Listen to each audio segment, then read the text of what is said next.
अस्सलाम वालेकुम प्यारे रीडर्स, कैसे हैं आप सब। उम्मीद है आप सब खैरियत से होंगे, खुशबाश होंगे।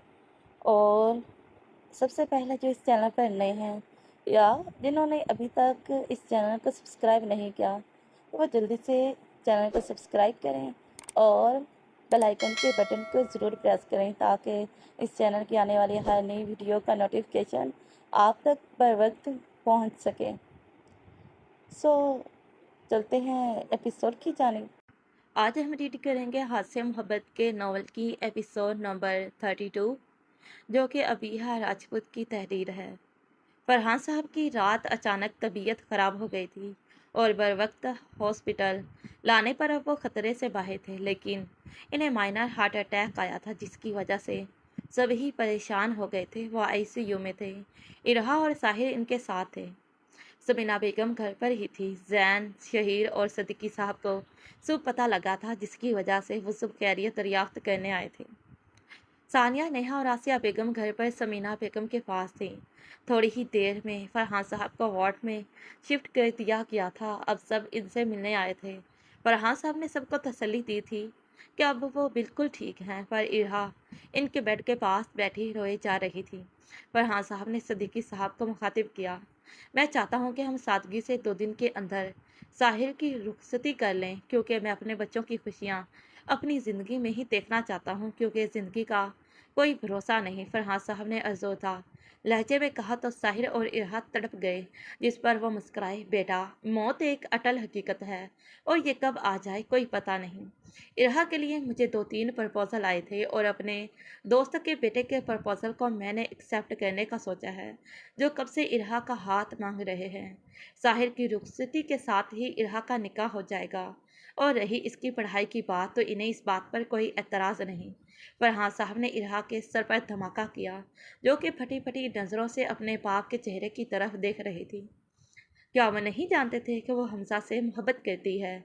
इसे अभी समझने में भी 1-2 साल का अरसा दरकार था, लेकिन फरहान साहब ने तो हथेली पर सरसों ही जमा ली थी। फरहान साहब ने इरहा को देखा तो इरहा के सर पर प्यार से हाथ फेरा। बेटा, माँ बाप कभी औलाद के लिए कोई गलत फैसला नहीं करते, इसलिए मुझ पर भी यकीन रखो। जबकि इरहा की आंखों से आंसुओं की बरसात जारी थी। कोई इसके दिल की हालत नहीं समझ रहा था। वो उठकर बाहर चली गई, जबकि जैन को अजीब सी बेचैनी ने घेर लिया ये खबर सुनकर। जैन और साहिर भी कमरे से बाहर आ गए थे, क्योंकि साहिर अपनी बहन की हालत अच्छे से समझ रहा था कि वो किस कर्ब से गुजर रही है। साहिर और जैन बाहर आए तो इरहा बाहर चेयर पर बैठी मुंह पर हाथ रखकर हिचकियों से रो रही थी। साहिर साथ वाली कुर्सी पर बैठ गया और इरहा को अपने गले लगाया। भाई, आप समझाए ना डैड को, मैं अभी ये सब नहीं कर सकती, प्लीज़। इरहा, मेरी जान, मुझे डैड का फैसला बिल्कुल ठीक लगा है। इरहा ने जख्मी नज़रों से साहिर को देखा तो साहिर ने नज़रें चुराई। मैं तुम्हें शराब के पीछे भागती ज़िंदगी बर्बाद करते हुए नहीं देख सकता। मैं तुम्हारे दिल की हालत बहुत अच्छे से समझ रहा हूँ, लेकिन इसका ये मतलब नहीं कि मैं तुम्हें तुम्हारी ज़िंदगी ख़राब करने दूँ। कोई और तुम्हारी ज़िंदगी में आएगा तो तुम भी संभल जाओगी, इसलिए अब अपने आंसू साफ करो। जबकि इरहा मज़ीद फूट फूट कर रो दी। जैन, जो कब से दोनों बहन भाइयों की बातें सुन रहा था, बेचैनी महसूस करते इसने साहिर से इजाज़त ली और अपनी गाड़ी में आकर बैठ गया। ये मुझे क्या हो रहा है? इरहा की शादी की खबर जब से सुनी है, मुझे अजीब सा क्यों फील हो रहा है। अपनी इन्हीं सोचों से लड़ते जैन ने गाड़ी का रुख अपने घर के रास्ते की तरफ किया, क्योंकि ऑफिस जाने का इसका कोई मूड नहीं था। आज काफ़ी दिनों के बाद मूसा का फ़ोन आया था। अब वो अपनी स्टडी में बिजी हो गया था, इसलिए कम ही फ़ोन करता था, और मूसा का फ़ोन देकर नेहा का दिल खुश हो गया था। इसने धड़कते दिल से कॉल अटेंड की। दूसरी तरफ वही पुरकशिश और फ्रेश सा चेहरा था जिसे देखकर नेहा की साकित धड़कनें हलचल मचा देती थी। अस्सलाम वालेकुम, कैसी हो? मूसा ने मुस्कुराकर पूछा, वही शाइस्ता लहजा। मैं ठीक हूँ, आप कैसे हैं? नेहा ने खुद को कंपोज करके पूछा, वरना दिल था कि कानों में धड़क रहा था इतने दिनों बाद मूसा को सामने देखकर। मैं भी ठीक हूँ, बस तुम्हारी याद बहुत आती है। कौन सा जादू कर दिया है मुझ पर? मूसा ने कहा तो नेहा के गाल सुर्ख हो गए। मूसा ने महबूत होकर यह मंजर देखा। ज़हे नसीब, आप और हमारी बातों पर शर्मा रही हैं। काश मैं वहाँ आ सकता तो ये जो सेब जैसे गाल हुए हैं, इन्हें अपने होठों से एजाज़ बख्शता। जबकि नेहा को लगा अब वो मूसा की आंखों में नहीं देख सकती, इसलिए नजरें झुका ली और कपकपाते हाथों से बाल कानों के पीछे अड़सने लगी। मूसा प्लीज तंग ना करे वरना मैं फोन बंद कर दूंगी। अरे नहीं मेरी जान, ये जुल्म ना करना, पहले ही तुम्हें देखे बहुत वक्त हो गया था, आज मुश्किल से टाइम निकाल कर तुमसे बात कर रहा हूँ। रूम में छुप कर मुझ जैसा खड़ूस और सीरियस बंदा भी ये हरकतें करेगा, कभी सोचा नहीं था, मूसा ने कहा तो नेहा के होठों को बेख्तियार मुस्कुराहट ने छुआ।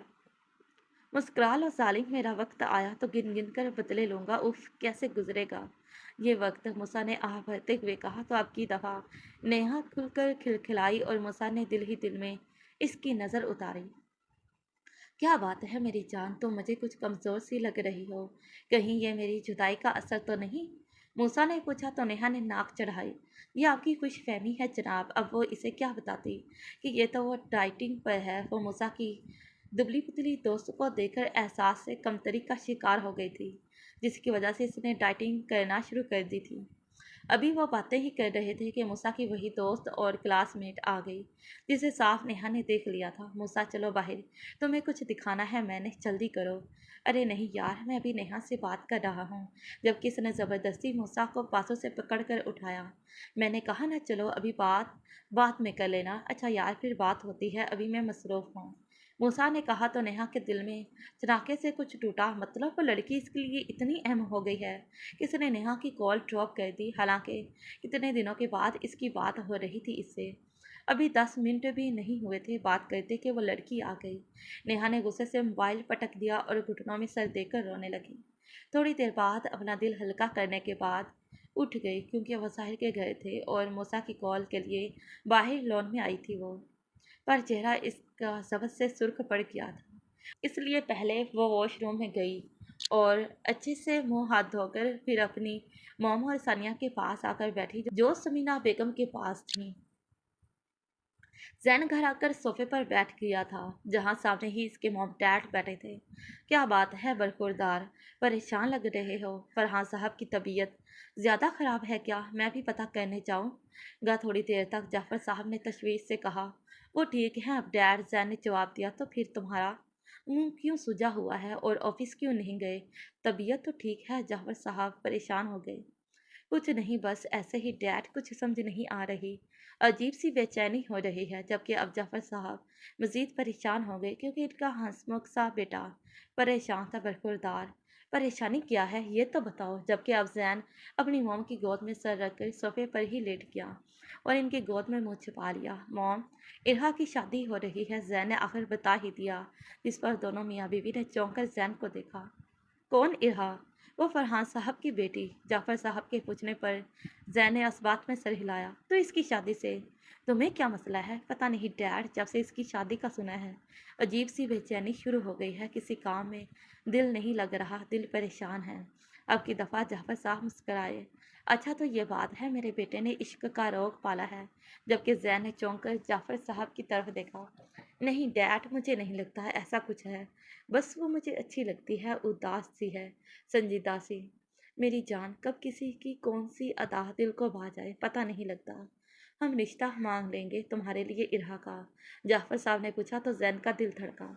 इसने तो कभी इरहा को लेकर ऐसा नहीं सोचा था, बस इसे तंग करने का मज़ा आता था। फ़ोन पर भी वो बहुत तंग करता था इसे, और जब कभी मिल जाती थी वो इसे तंग करने का कोई भी मौका हाथ से नहीं जाने देता था। इसे शायद इरहा की आदत हो गई थी, जिसकी वजह से दूर जाना अब इससे बर्दाश्त नहीं हो रहा था और दिल उदास हो गया था। किस सोच में गुम हो गए हो? अगर कहते हो तो हम इनसे रिश्ता पूछ लेंगे, जैसे आपको मुनासिब लगे डैड। जैन ने अपनी रजामंदी देते हुए मुस्कुराहट छुपाने को मुंह फिर अपनी मॉम की गोद में छुपा लिया। शुक्र है जो तुम्हें अकल आई, और मेरे कानों में भी अपने पोते पोतियों की मुबारक आवाज़ें गूंजेगी। एक तो निकाह करके चला गया, 5 साल के लिए अब तुम पर ही उम्मीदें हैं, बस कर दे डैड। पता नहीं वो रिश्ता देगी भी कि नहीं, और आपने बच्चों का भी सोच लिया, हद है, जैन ने चिढ़ते हुए कहा। वो ये ना कह सका कि अगर इसका बाप मान भी जाए तब भी बेटी का हाथ आना बहुत मुश्किल है, और आपको पोते पोतियों का खिलाने का शौक भी पैदा हो गया।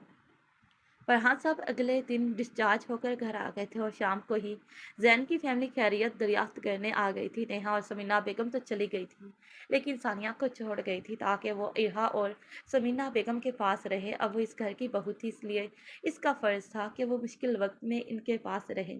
सुबह से फरहान साहब की खैरियत दरियाफ्त करने के लिए मेहमान आ रहे थे, जिसकी वजह से सानिया का पूरा दिन किचन में ही गुजर गया था। अब भी वो बैठी थी कि जैन की फैमिली आ गई थी, इसलिए वो उठकर इनके लिए रिफ़्रेशमेंट का सामान करने लगी। थोड़ी ही देर में वो चाय के साथ मज़ीद लवाज़मात लेकर कमरे में आई और सबको सर्व किए। फरहान साहब तो खुशी से फूले नहीं समा रहे थे कि इन्हें इतनी अच्छी बहू मिली है। इन्हें अफसोस हुआ कि उन्होंने इस बच्ची को बहुत हर्ट किया है, इसलिए इसे पास बिठा लिया। इधर मेरे पास बैठो बेटा, अब आराम करो, सबसे तुम धन चिकर बनी हुई हो, उन्होंने बहुत प्यार से कहा। साहिर भी सानिया को देखकर मुस्कुरा दिया। भाई, मैं तो बहुत खुश नसीब हूँ जो आज के दौर में मुझे ऐसी बहू मिली है। बेटियों से बढ़कर अल्लाह तुम्हें हमेशा खुश रखे। फरहान साहब ने सानिया के सर पर प्यार दिया। आसिया भाभी ने अपनी बच्चियों की बहुत अच्छी तरबियत की है, इन्हें आज़ादी भी दी, लेकिन साथ साथ दुनिया की ऊंच नीच भी समझाई, और बच्चियां भी बहुत नेक हैं। जाफ़र साहब ने दिल से तारीफ़ की तो फरहान साहब ने इस बात में सर हिलाया। फरहान, मैं तुमसे ज़रूरी बात करना चाहता हूँ, जाफ़र साहब ने कहा। तो फरहान साहब ने इनको देखा। फरहान, मैं चाहता हूँ तुम इरहा बेटी का हाथ हमारे जैन के लिए दे दो, ये मेरी दिली ख्वाहिश है। जाफ़र साहब ने नरमी से बात की। जैन तुम्हारे सामने है, कंपनी चला रहा है, अगर तुम्हें किसी भी किस्म की तसल्ली करनी हो तो कर लो। जाफ़र साहब की बात पर फरहान साहब शोशोपंज में मुब्तला हो गए। जाफ़र, मैं अपने दोस्त के बेटे को भी हाँ कर चुका हूँ, इसलिए मुझे कुछ भी समझ नहीं आ रही। फरहान साहब ने कहा, हमें कोई जल्दी नहीं है, तुम सोच समझ कर जवाब देना, कोई मसला नहीं। हर माँ बाप अपनी औलाद की बेहतरी चाहता है, अगर वो लड़का तुम्हें जैन से बेहतर लगा तब भी कोई मसला नहीं। जाफ़र साहब ने रिसानियों से बात समेटी और जाने की इजाज़त मांगी। साहिर जाफ़र साहब को दरवाजे पर छोड़ने गया और पीछे फरहान साहब सोच में पड़ गए। प्यारे रीडर्स, ये रही आज की एपिसोड। अगर आपको इस नॉवल की एपिसोड अच्छी लगी हो तो चैनल को सब्सक्राइब और इस वीडियो को ज़रूर लाइक कर दें। फिर मिलते हैं इसी नॉवल के नेक्स्ट पार्ट पर। तब तक के लिए अल्लाह हाफिज़, bye bye and take care. Thanks for watching this video.